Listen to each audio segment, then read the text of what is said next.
the types of thinking. Process of thinking was divided by Fish into three types: undirected fantasy thinking, artistic or heuristic thinking, imaginative thinking, which does not go beyond the rational and the possible, rational thinking or conceptual thinking, which attempts to solve a problem. The classification of disorder of thought: there is disorder of stream of thought, disorder of position of thought, disorder of content of thought, and disorder of form of thought.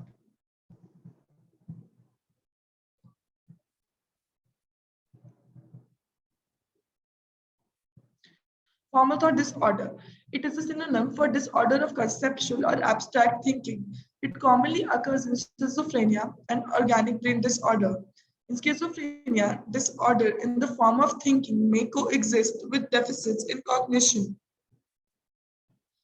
Bleuler in 1911 regarded schizophrenia one of the association between thoughts characterized by the process of condensation, displacement, and misuse of symbols. What is condensation? When two ideas with something in common are blended into one false concept. What is displacement? It is one idea is used for an associated idea.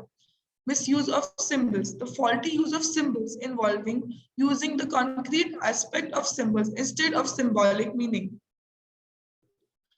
Snyder's features of healthy thinking are constancy, that is characteristic of a complete thought that do not change in content unless and until it is suppressed by another consciously derived thought. Organization. The content of the thought are related to each other in consciousness and do not blend with each other, but are separated in an organized way. Continuity. There is a continuity of sets of continuum so that even the most heterogeneous subsidiary thoughts, sudden idea or observation that emerge are arranged in an order in the whole content of consciousness. Schneider claimed five features of formal thought disorder. Derailment is that the thought slides onto a subsidiary thoughts. Substitution is a major thought is substituted by a subsidiary one. Omission consists of the senseless omission of a thought or a part of it.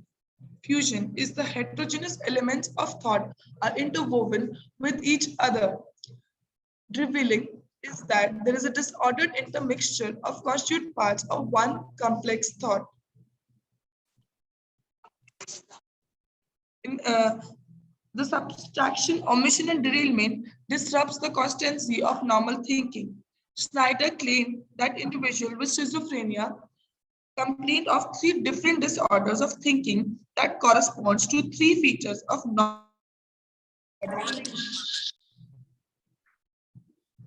Those are transitory thinking. Transitory thinking is characterized by derailment, substitutions, and omission.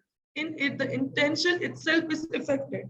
The grammatical and syntactical structures are both disrupted. An example of transition thinking is that when you ask a patient about his family, he replies, 2, 3, where arrow gender.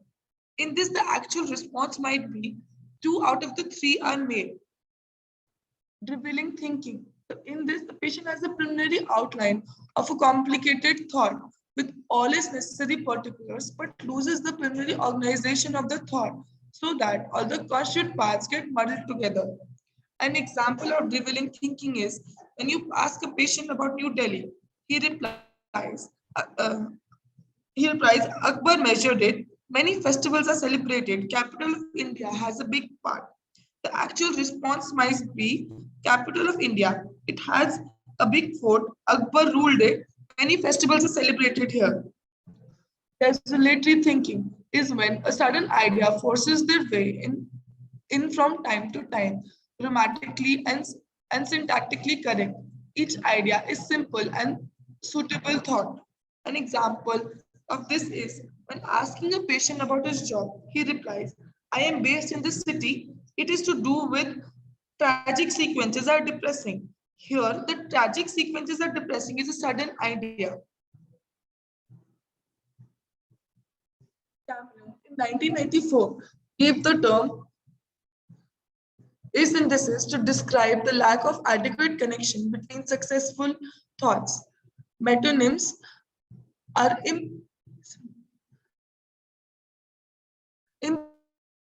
imprecise expressions instead of more ones that includes personal items. Over inclusion is the inability to narrow down the operation of thinking and bringing into action the organized attitude and specific response relevant to the task at hand. Goldstein in 1994 emphasized that loss of abstract attitude in patients with schizophrenia, which leads to a concrete style of thinking, despite the fact that the patient has not lost their vocabulary.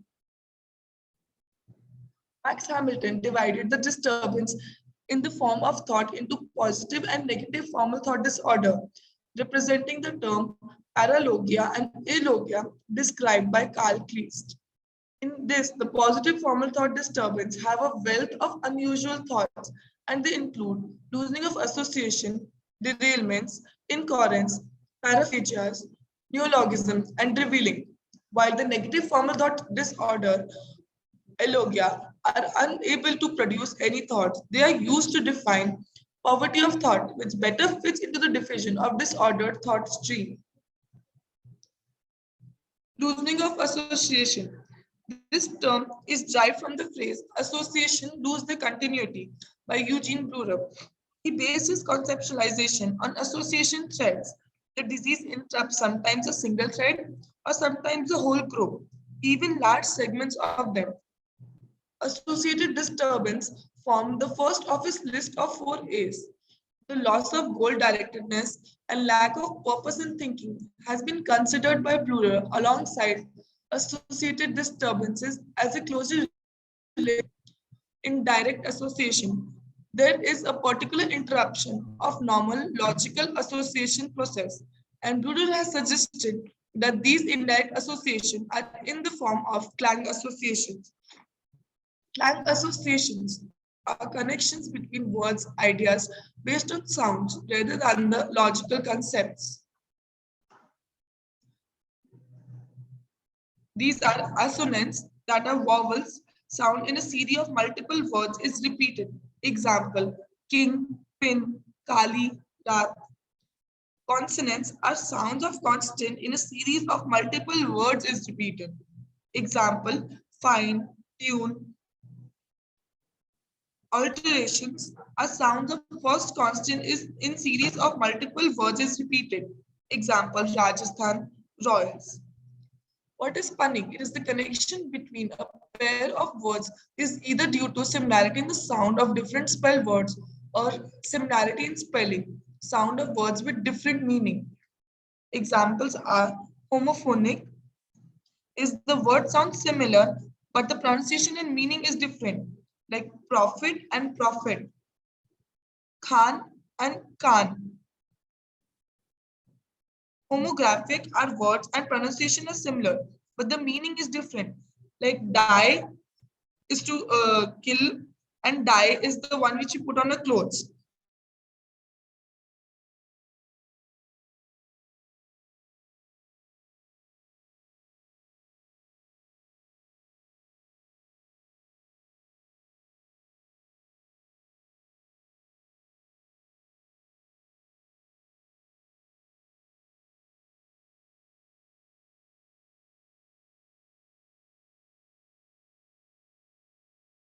Are the sounds in this of example, the example of a clang association.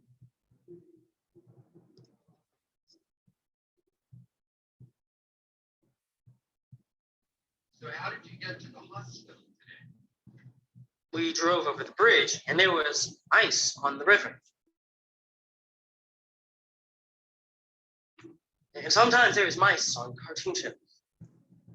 But I don't dice or roll the dice. And sometimes lice in your hair really hurts.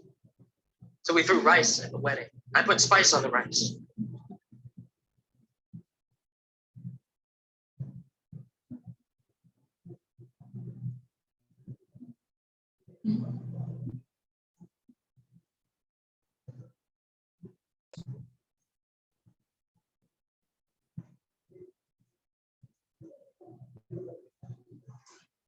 So So how did you get to the We drove over the bridge and there was ice on the river.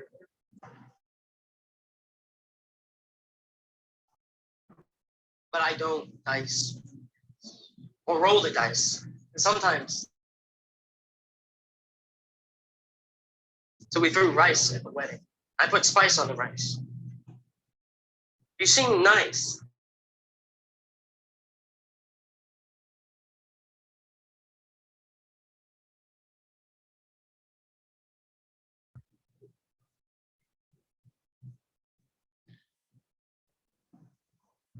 Coming towards incoherence, Emil Lynn Chaplin stated that incomprehensible. Did you know medical error kills millions of people every year worldwide? As medicine evolves, we need. Incoherence is that Emlyn Chaplin stated that incomprehensible mental association constitutes the essential foundation of incoherence of thought. He used this as an umbrella term, includes derailment and syntactical and grammatical errors. Nancy Anderson, in her Thought, Language, and Communication, incorporates three constructs, that is, word salad, schizophasias, and paragrammatism under the rubrics of incoherence. Paraphasias. Femi Oibon, in his textbook of descriptive psychopathology, describes paraphasias as destruction of words with interpolations of more or less garbled sounds. Taylor and Vedya describes them as impressive use of words. They divided paraphasias into verbal or literal semantics. In verbal paraphasias, there is a complete loss of appropriate words. Depending on how close the new word or phrase is to the appropriate word, they are further classified as in class and out of class. In class, the new word or phrase is a logical substitute, like menu for food, writer for a pen. Out of class, the new word is neither close in terms of meaning or has any similarity to the sound of the word, but the words are from an existing vocabulary. In literal paraphasias is like captain for capital, glove for globe. Neologisms are of two varieties, that an existing word have a different private or a symbolic meaning, or a new word are formed either by modifying sounds of existing words or by naive creations. They might have a private endocentrical meaning. They convey no meaning for others and have no understandable derivations. Stock words. The Carl Cleese used this term to denote words used repeatedly within a conversation with changing meaning. Example is, I have passed my exam. You didn't pass freely. My grandfather passed away. World monticities are particles are in which all the particles and adverbs are omitted and a long string of inadequately related word is produced. Like for example, Ram killed Ravan in Lanka and he says instead of that Rakhi Bankalta.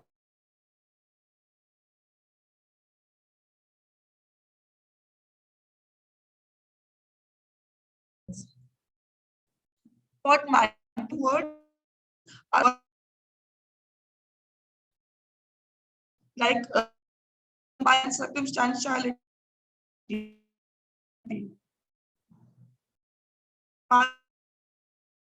Efforts to sound educated. It was clinically recognized that form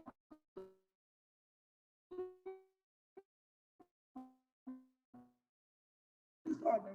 I'm not able to hear you. It has been treated.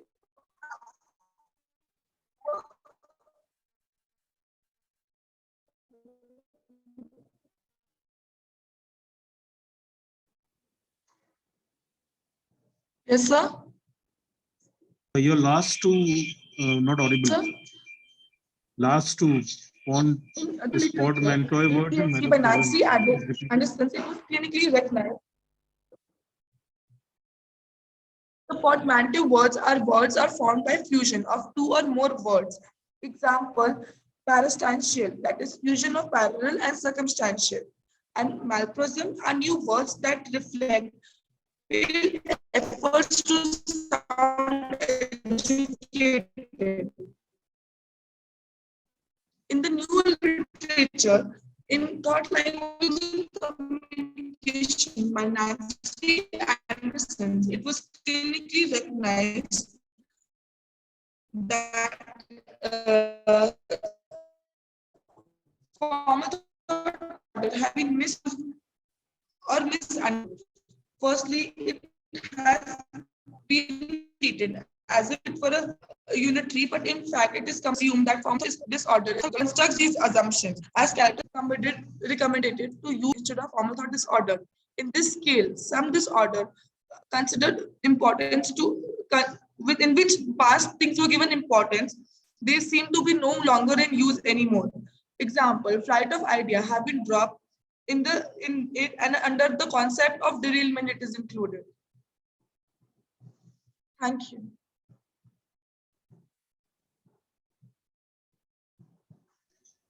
Any questions, comments from Dr. Aditi? Yes, sir. Dr. Aditi, what did you explain last part? Flight of idea has been dropped from?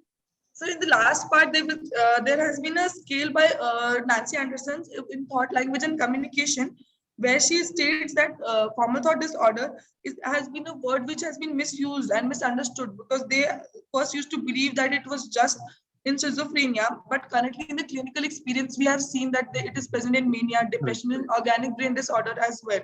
So she has started using a new term of disorder of thought, language, and communication, where she has included flight of ideas, derailment, and loosening of association in one umbrella term only. Right. So, but TLC is a very old scale.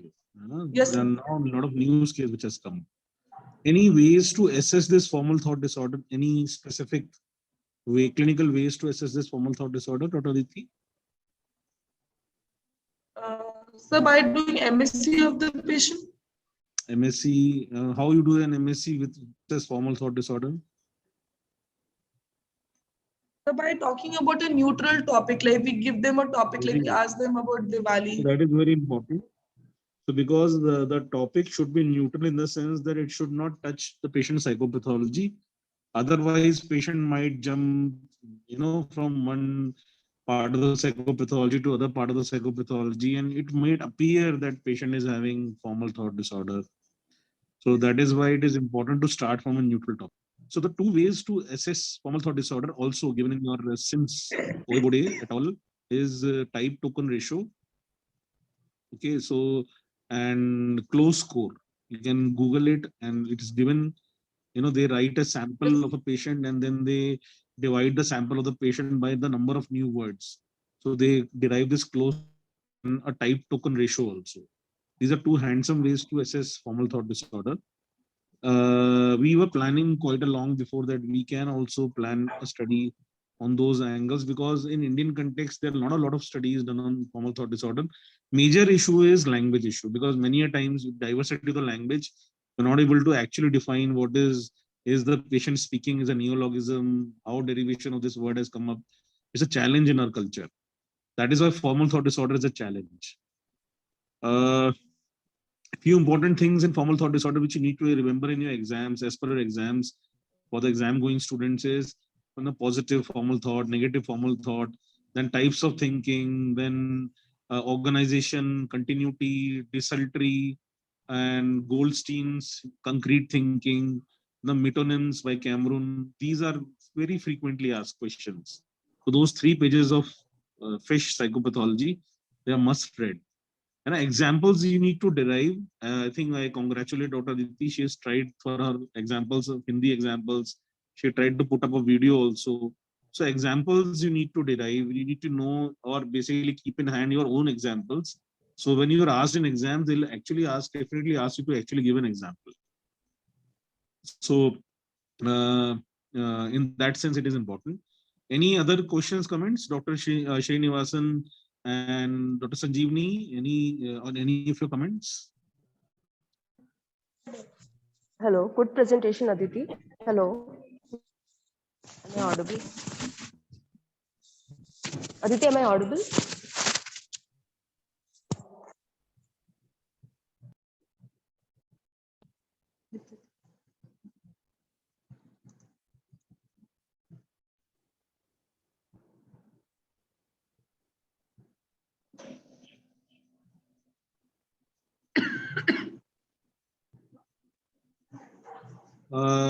Dr. Veena,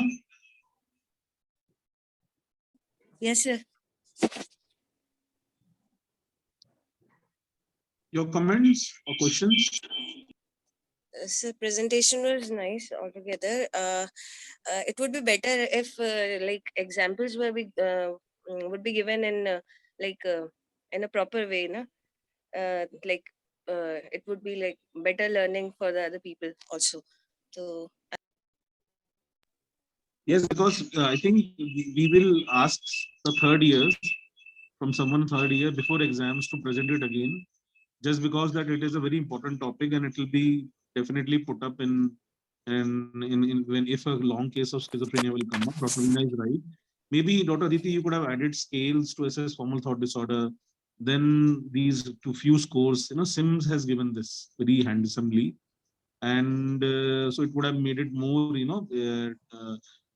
comprehensible, because it is little difficult. You need to read it again and again and again, relate it with examples, what actually they mean to say here. But still, you've done a good job. And we plan to ask some of the third years to present this topic just before their exams. Thank you so much. Thank you. yes, sir.